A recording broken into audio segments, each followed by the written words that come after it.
L'épidémiologie de l'énurésie se résume en ceci. Généralement, les enfants dans la tranche d'âge de 5 ans sont affectés d'environ 20%.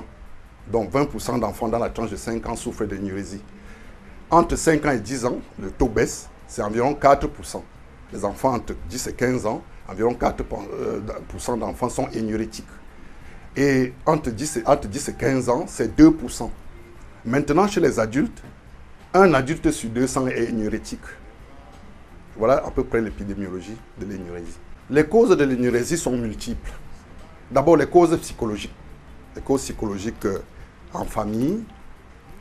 Quand dans une famille où il y a plusieurs enfants, et ceux qui sont énurétiques, ceux qui ne sont pas énurétiques, qui ne font pas pipi au lit, voient comment les enfants parfois sont menacés de façon punitive dans la maison parce qu'ils font pipi au lit. Cet aspect psychologique est à bien gérer.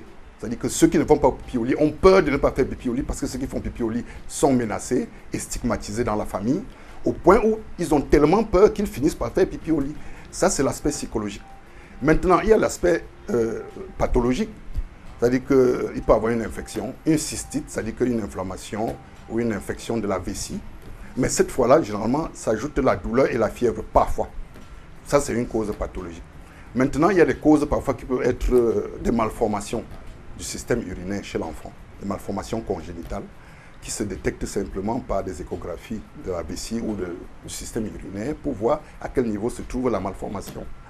Ça, c'est les causes. Il y a aussi d'autres causes qui sont dites à peu près génétiques, c'est-à-dire que les prédispositions héréditaires, c'est-à-dire que les études ont été faites sur les gènes, sur la 12e et la 13e paire de chromosomes.